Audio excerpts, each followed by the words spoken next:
এই গণঅভ্যুত্থানের মাধ্যমে যে 17 জন ব্যক্তি এই মুহূর্তে দায়িত্বে অবতীর্ণ হলেন, তাদের যোগ্যতা নিয়ে, অভিজ্ঞতা নিয়ে, চেহারা নিয়ে, সুরত নিয়ে, সৌন্দর্য নিয়ে আমার কোনো আপত্তি নেই। তাদের সফলতা কামনা করা ছাড়া আমাদের এই জাতির দ্বিতীয় কোনো অপশন নেই। এখন এই যে একটা অলৌকিক ঘটনা, এই অলৌকিক ঘটনার কারণে তারা আজ রাষ্ট্র ক্ষমতার চেয়ারে বসেছেন। তো তারা জাতিকে যে স্বপ্ন দেখিয়েছেন, এখন সেই স্বপ্নটা বাস্তবায়ন করার জন্য তাদের উপর যে দায়িত্ব অর্পিত হয়েছে, এই দায়িত্বটা তাদের কাছে যে পর্বত সমান, হিমালয়ের চেয়ে বড় যে এক্সপেকটেশন, সেই এক্সপেকটেশনটা যদি আগামী 24 ঘন্টার মধ্যে এই সমাজে দৃশ্যমান না হয়, 24 ঘন্টা পর তাদের প্রতি মানুষের ঈমানও থাকবে না, একিনও থাকবে না। এটা বাংলা কথা।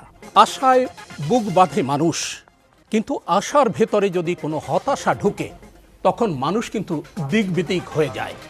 তো আমাদের জাতীয় জীবনে আশার মধ্যে হতাশা ঢুকেছে কি, সে বিষয়টি নিয়েই আমরা আলোচনা করব প্রত্যাশার নতুন সরকার নিয়ে। এবং প্রবীণ ও নবীনের সমন্বয়ে যে সরকারটি গঠিত হয়েছে, অর্থাৎ 17 জন উপদেষ্টার সরকারের মধ্যে 13 জন উপদেষ্টা এবং একজন প্রধান উপদেষ্টা ডক্টর মোহাম্মদ ইউনূস, তার নেতৃত্বে 14 জন আজকে শপথ নিয়েছে। এই নতুন সরকার প্রবীণ ও নবীনের সমন্বয়ে যেটি গঠিত হয়েছে, সেটা কতটা দ্যুতি ছড়াবে, শুরুতেই আমরা শুনব রাজনৈতিক বিশ্লেষক সাবেক সংসদ সদস্য গোলাম মাওলা রনির কাছে। ধন্যবাদ জনাব ফয়সাল। প্রথমত যে যারা আসছেন তাদেরকে স্বাগতম, কেননা বেশ কয়েকদিন যাবৎ পুরো দেশটি সরকারবিহীন অবস্থায় চলছে। তো এই যে 5 তারিখে একটা অপ্রত্যাশিত গণ অভ্যুত্থান, বিকজ পুরোটা দিন আমি মাঠে ছিলাম, একেবারে যেদিন কারফিউ ছিল 12টা পর্যন্ত আমি মাঠে ছিলাম, 12টার পর আমি অফিসে এসেছি, ফলে পুরো ঘটনাটা আমার চোখের সামনে ঘটলো। তো 5 তারিখে 2টোর সময় যদি সাবেক প্রধানমন্ত্রী উনি হেলিকপ্টারে উঠে থাকেন, তাহলে আমি রাজপথ থেকে যখন আসছি, অফিসে আসছি, আমার এই সময়টার মধ্যে 12টার মধ্যে আমি ঢাকা শহরের কোথাও একটা জমায়েত দেখিনি ওই দিন 12টার মধ্যে। কিন্তু একটার মধ্যেই আমি শুনতে পেলাম যে লোকজন আসছে যাত্রাবাড়ি থেকে, লোকজন আসছে উত্তরা থেকে এবং গণভবনের দিকে আসছে, এবং 2টোর সময় জানতে পারলাম যে তিনি চলে যাচ্ছেন একদম পারফেক্টলি। আর পাবলিক হয়তো, যেহেতু আমার সোর্স আছে, পাবলিক হয়তো জেনেছে আরও 2 ঘন্টা, 3 ঘন্টা, 4 ঘন্টা, 5 ঘন্টা পরে। তাহলে আপনি দেখুন যে পুরো যে প্রক্রিয়াটি, এটি এমনভাবে ঘটেছে মনে হয় যেন আল্লাহ রাব্বুল আলামিন আকাশ থেকে নাজিল করে আমাদের জন্য একটা গণ অভ্যুত্থান দিয়েছেন। 1। 2 নম্বর হলো এই গণ অভ্যুত্থানের মাধ্যমে যে 17 জন ব্যক্তি এই মুহূর্তে দায়িত্বে অবতীর্ণ হলেন, তাদের যোগ্যতা নিয়ে, অভিজ্ঞতা নিয়ে, চেহারা নিয়ে, সুরত নিয়ে, সৌন্দর্য নিয়ে আমার কোনো আপত্তি নেই। এবং তারা চমৎকার করে কথা বলেন এবং তাদের সবারই রয়েছে বর্ণাঢ্য ইতিহাস।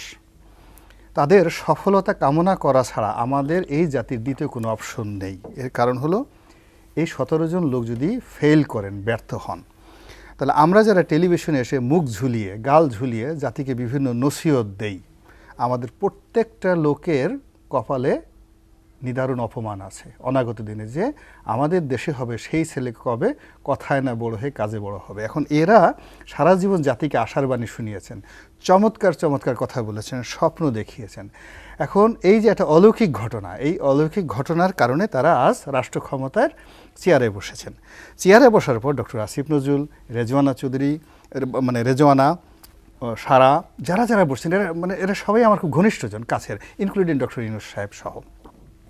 তো তারা জাতিকে যে স্বপ্ন দেখিয়েছেন, এখন সেই স্বপ্নটা বাস্তবায়ন করার জন্য তাদের উপর যে দায়িত্ব অর্পিত হয়েছে, এই দায়িত্বটা মানে তাদের কাছে যে পর্বত সমান, হিমালয়ের চেয়ে বড় যে এক্সপেকটেশন, সেই এক্সপেকটেশনটা যদি আগামী 24 ঘন্টার মধ্যে, উইদিন 24 আওয়ার্সের মধ্যে এই সমাজে দৃশ্যমান না হয়, 24 ঘন্টা পর তাদের প্রতি মানুষের ঈমানও থাকবে না, একিনও থাকবে না। এটা বাংলা কথা।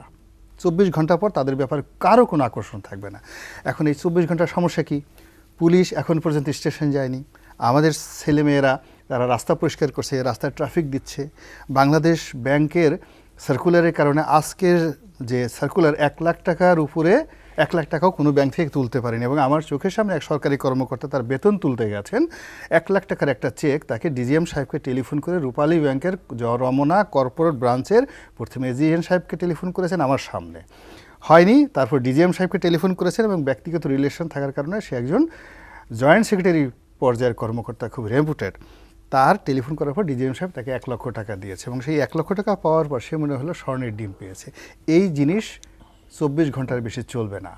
আমি ব্যবসা করি, সালাউদ্দিন সাহেব এখানে ব্যবসা করেন, আমাদের এমন দিন আছে যে 10 কোটি টাকা আমাদের একসাথে ব্যাংক থেকে তুলতে হয় এবং একদিনে যদি আমি সেই টাকাটা তুলতে না পারি আমার সমস্ত ব্যবসা বাণিজ্য ম্যাসাকার হয়ে যাবে। ডক্টর ইউনূস আমাকে ভবিষ্যতে পোলাও খাওয়াবেন, কুরমা খাওয়াবেন, তারপর আমার জন্য একটা জান্নাতে বিরাট একটা রুম তৈরি করে দেবেন এই অন্য একজন উপদেষ্টা, তারপরে সেখানে হুর আসবে, পরি আসবে, আমার হাত পা টিপবে, ওই সময় অপেক্ষা করার সময় আমার থাকবে না। This is one.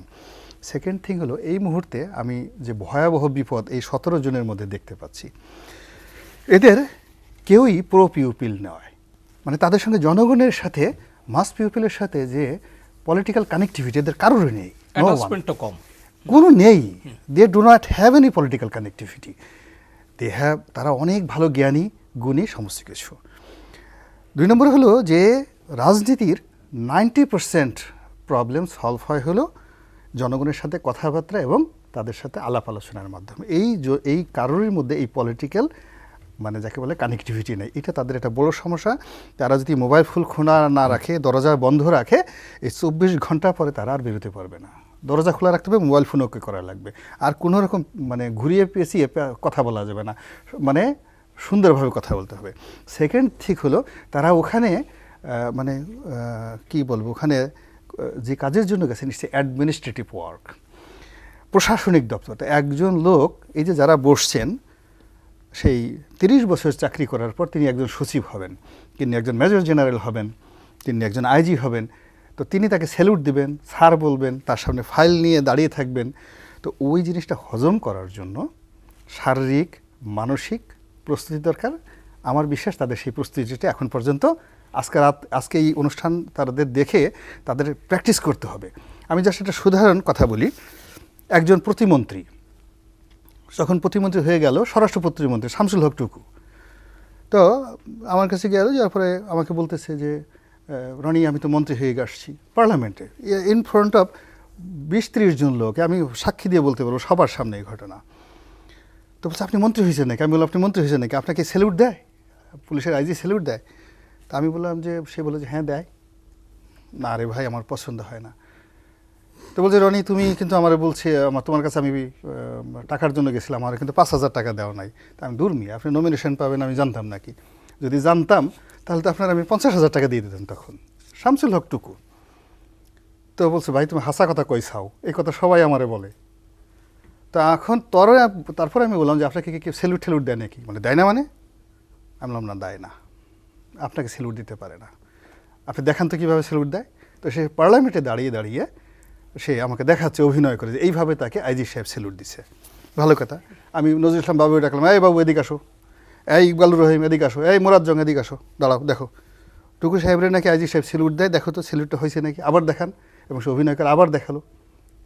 ফলে এই যে দেখুন যে একটা সম্মান গ্রহণ করার মতো যদি তার মন মানসিকতা চরিত্র না থাকে, ওই অযোগ্য লোককে ওই জায়গাতে বসালে কি অবস্থা হয় তার বাস্তব প্রমাণ জননেত্রী শেখ হাসিনা এই বাংলাদেশে দেখাই গেছে। তো সেখানে এই 18 কোটি মানুষের দেশে এই একটা বিশৃঙ্খল পরিবেশে এই 17 জন মানুষের ফিজিক্যাল ফিটনেস, মেন্টাল ফিটনেস এবং ফাইন্যান্সিয়াল ফিটনেস, পকেটে অভাব অভিযোগ থাকলে হবে না। যদি মানে প্রতিশোধ থাকে, হাত নেওয়ার অভ্যাস থাকে, তাহলে হবে না। তাদেরকে ফেরেশতার মতো ওইরকম ইমানে থাকতে হবে।